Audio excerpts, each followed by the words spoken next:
metade. Entendeu? Você viu hoje um vídeo que meio que viralizou? Acho que é do Gato Galáctico mostrando uma NFT. Não, Você viu? eu não vi. Ele Mas mostra. eu acho esse papo muito louco, né? O Gato Galáctico É. mostrando uma NFT Então. de um macaco que vale 1 milhão, porque é assim que hoje em dia... Então, eu tô Exatamente. jogando as palavras aleatórias porque foi assim a minha leitura também. No Twitter é que o pessoal não tava entendendo o que aquilo representava. Ele meio que tava com um porta-retratos digital na mão, falando que aquilo era a nova riqueza, tá ligado? E aí a galera não entendeu. O pessoal descobrindo o porta-retrato digital, beleza. O que é essa representação física de uma NFT? O que é isso? A gente deu exemplo aqui no comecinho do programa, eu perguntei, isso vai virar um NFT? Sim. Uhum. Né? Vamos supor que virasse. Então você ia ter uma imagem original e quem printasse teria uma série de cópias. Igual eu Exato. posso chegar e tirar um print da Mona Lisa e não quer dizer que eu sou o dono da Mona Lisa. Um print da ilustração Exatamente. não é a original. Não é a original. E a Mona Lisa original vale centenas de milhões de dólares. Enquanto as cópias, como são infinitas, não valem nada. Não valem nada. Com NFT é exatamente a mesma coisa. Agora o ponto é, por que a Mona Lisa tem valor? Há todo um contexto histórico, o autor foi Leonardo da Vinci. Sim. Era uma obra que ela não era nem tão famosa, aí teve um italiano chamado Vincenzo Perugia, que roubou essa obra no começo do século XX, e aquilo deixou a Mona Lisa mais famosa. Então tem um contexto, mas hoje vários NFTs, eles são simplesmente status. O pessoal compra porque é legal ser dono de NFT daquela coleção. Tem duas coleções muito fortes assim. Uma é dos CryptoPunks, que são desenhos horrorosos, pixelados, são 10 mil, e foi uma das primeiras coleções a ser lançadas. E aí pegou muita repercussão.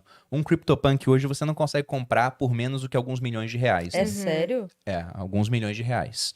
E teve uma outra coleção que foi lançada há menos de um ano, chamada Bored Apes, que são os macacos. É bem mais legal o desenho, só que em si é um desenho. Só que o que os Bored Apes têm por trás? Os CryptoPunks têm mais história, digamos assim. Só que os Bored Apes vieram com a proposta de ser um clube. Só tem 10 mil também, e quando você compra, você entra para uma lista seleta que está repleta de atores e atrizes de Hollywood. E você tem cara que joga na NFL, né, na Liga de Futebol Americano, Sim. cara da NBA, não sei o quê. E você Aqui tem no acesso Brasil... também a festas exclusivas. Exatamente. Então vira um ingresso para você fazer parte de um clube. Aí Igual o fez pessoal... mais sentido pra gente, né? Quando a faz. gente soube Igual o disso. pessoal compra um título de um clube. Sim. Então vamos supor que eu tivesse comprado um desses macacos. Eu cogitei comprar. Depois eu pensei, você tá doido? Né? Na época só custava uns 800 mil reais. Hoje esse mesmo macaco tá um pouco mais de 1 milhão. Mas se eu tivesse comprado, o que o pessoal faz? Usa de foto no Twitter, né? Sim. De foto de perfil. Sim. O cara vai e ele pega a imagem e coloca num porta-retrato digital pra ficar em casa, faz quadro. Tá. Porque ele vira também o detentor dos direitos sobre aquela imagem. Sim. A Adidas comprou um pra usar em propaganda. A Visa comprou um CryptoPunk pra botar no museu que ela tem lá de arte. Então, por enquanto, é muito mais Status. focado em status e arte. Só que isso vai ter repercussões no futuro. Quais? Eu não tenho nem ideia. Mas uma das coisas que possivelmente vai acontecer. Hoje, para você criar um perfil em rede social, você precisa de uma série de documentos, né? Sim. Número de chip, não sei o quê. Você já vai ter, na verdade já tem, mas não tem repercussão ainda, redes sociais descentralizadas, onde você vai usar um avatar lá. E ninguém vai saber que aquele avatar é a Yas. Então hoje você tem opiniões que você não dá em rede social porque você sabe. Eu vou ser cancelado se eu der essa opinião. Agora, se você é anônima e tem um avatar, você não é cancelada. Então, até eu fiz uma live há um tempo atrás, junto com o Felipe, que ele é um dos sócios de uma research chamada Paradigma, onde o título era Os bilionários do futuro serão avatares na internet. Isso vai acontecer. Eu sou um cara que fiquei bilionário com Bitcoin, por exemplo. Quero sumir do mapa, tanto pensando em questão de segurança, quanto também em perseguição de governo. Eu sumo do mapa, eu entro em uma rede social descentralizada, que não tem dono, eu uso um avatar, ninguém sabe que aquele cara sou eu continuo espalhando ideias da mesma forma que eu fazia antes. Mas será que não pode ter a ver também com o metaverso? Também. Essas redes sociais podem ser o metaverso. E a NFT dá acessos exclusivos? Dá pra fazer. A gente tem um membros, projeto assim? lá no Grupo Primo com NFT. Eu Sobre vi os isso. desenhos que vocês fizeram no lançamento. Do que foi, meu Deus? Foi do curso de cripto, mas o pessoal do Viver de Renda vai ganhar também dessa última turma. Eu lembro que você postou as imagens. Tem várias imagens. Mas a ideia é dar algum tipo de benefício atrelado a ela. Sim. Então, por exemplo, né, são 10 mil imagens também. A gente pode fazer assim, dando um exemplo, não quer dizer que vai ser exatamente assim. Cada NFT tem um número. Todos os NFTs de números primo, já que a gente é o grupo primo, vão poder assistir um episódio especial do podcast ao vivo. Vamos fazer, sei lá, vamos pegar um estádio, botar 30 mil pessoas dentro pra fazer palestra e show. E o ingresso é o NFT. Aí só entra quem tem NFT. Então é fazer um clube exclusivo, Sim. de fato. Você logou numa plataforma nossa e tem um NFT, você tem acesso a uma área secreta. Então dá pra fazer Nossa muita plataforma coisa. também Sim. tem esse plano. Não, a plataforma de vocês está pronta Sim. pra fazer isso. É. Tá pronta pra isso. Acesso exclusivo pra mim. Até que tem o esse Bax NFT. falou uma coisa que a gente não tinha parado pra pensar, mas nesse lance de usar NFT como um benefício para outra coisa, a gente até pensou assim, cara, pode ser... Sabe aquela coisa de...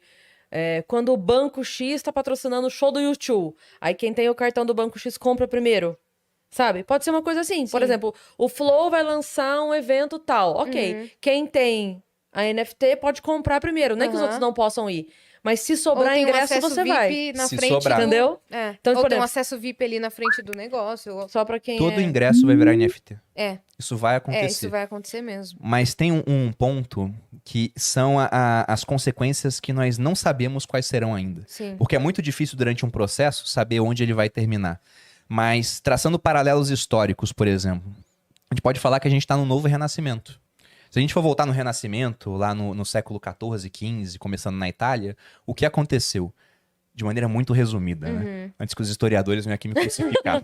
Mas, Você esqueceu do pois é. Quer mais um detalhe do café? dia 13 de Eu abril. aceito Eu mais um. também aceito, Dani, Então por tá. gentileza. Já que a gente tá falando de metaverso, tem drogas também? Cafeína Pois é é. uma delas. Aqui não, mas se Mas- quiser a gente chama o pessoal. Não Tem um- precisa. Pois um andar é, de tem cima drogas, aqui. velho. Esse é o negócio, mas deixa o estoque lá com o Monark.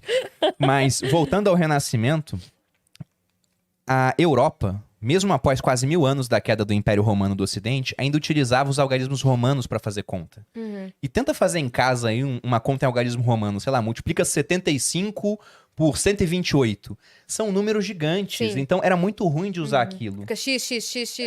E além disso, imagina fazer um empréstimo usando o algarismo romano e cobrando uma taxa de Meu juros. Deus, já tô não maluca. tem número decimal, então era terrível para uma sociedade que precisava de Aí vai instrumentos ser ótimo, porque a financeiros. gente passa Sim. para juros compostos com número Não dá, romano. não Porque dá. juro composto já é uma delícia de fazer. Com número romano, meu Deus. Era impossível. Tinha que ter uma série de arredondamentos. Então era muito difícil você fazer esse tipo de coisa. Sim. Até que teve um cara da cidade de Pisa que ele foi pro Oriente e viu que o pessoal no Oriente utilizava os algarismos indo-arábicos. Sim.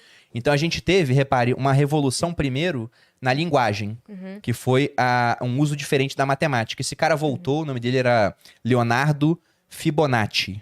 Né? Tem a sequência de Fibonacci, o pessoal que gosta de análise técnica em bolsa gosta muito disso, né? A gente encontra a proporção áurea em tudo que se faz, né? Sim, Pega a sua sim. altura, divide pela metade do seu corpo, Sim. braço, etc. Teoricamente, quem tem as proporções áureas é mais bonito, né? Vocês podem ver que o meu rosto é perfeitamente simétrico. Né? Fibonacci.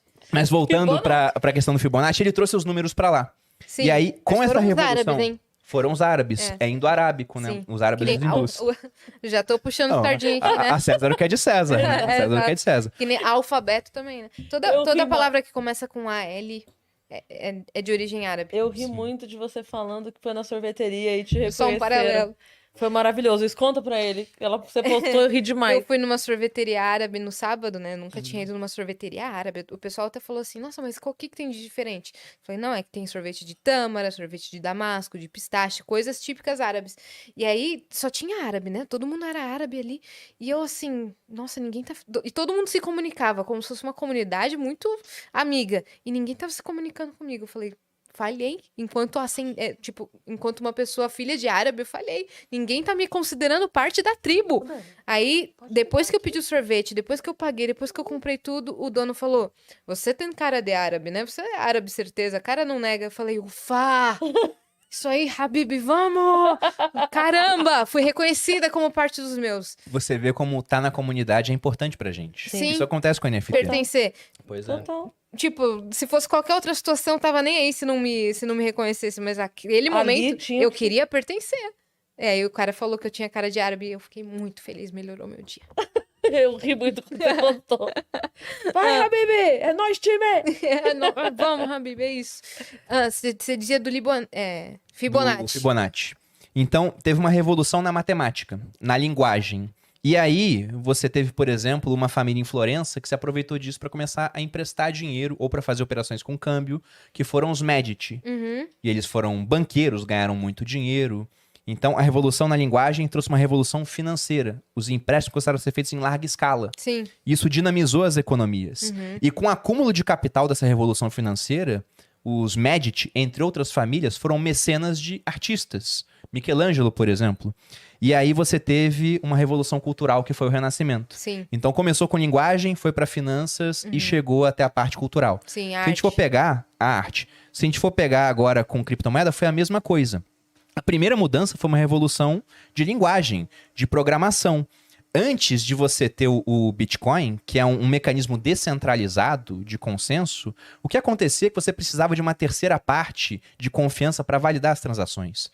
A gente usa Mercado Livre por conta disso. Se eu não conheço alguém de quem eu estou comprando, como é que eu tenho confiança de enviar o dinheiro pro cara e saber que ele vai me enviar a mercadoria? Aí tem uma terceira parte que fala, não, eu garanto. O governo é essa terceira parte em vários aspectos. Aí vem um cara que falou, não precisa disso. Satoshi Nakamoto, que inventou o Bitcoin. Vamos colocar os mineradores para validar as transações. Os caras fazem um concurso mundial. Quem resolveu o problema ganha recompensa e ainda pode falar. Essa transação aqui ok, essa aqui ok. Essa aqui não vai acontecer porque o cara tentou fazer o gasto duplo, enviar o Bitcoin para duas pessoas ao mesmo tempo. Então uma foi, a outra não foi. Essa revolução de linguagem começou. E aí veio uma revolução financeira, que foi o Bitcoin. Sim. E muita gente já ganhou muito dinheiro com as criptomoedas. Esse acúmulo de capital agora está financiando uma revolução cultural que está Sim. começando com a NFT. Muitos milionários. Pois é. E onde vai parar esse negócio? Não sei. Onde foi parar o Renascimento, né? Foi a mudança da Idade Média para a Idade Moderna. Sim. Né? Não dá para saber A o longo que vai prazo acontecer. não dá pra saber Não mesmo. dá para saber. Então eu fico até curioso, Depois porque de vai acontecer muito rápido. 2140, vai acontecer o quê? Não sei. Eu espero estar vivo para ver. Vamos ver. Sério? Porque vai saber. A evolução tecnológica como é que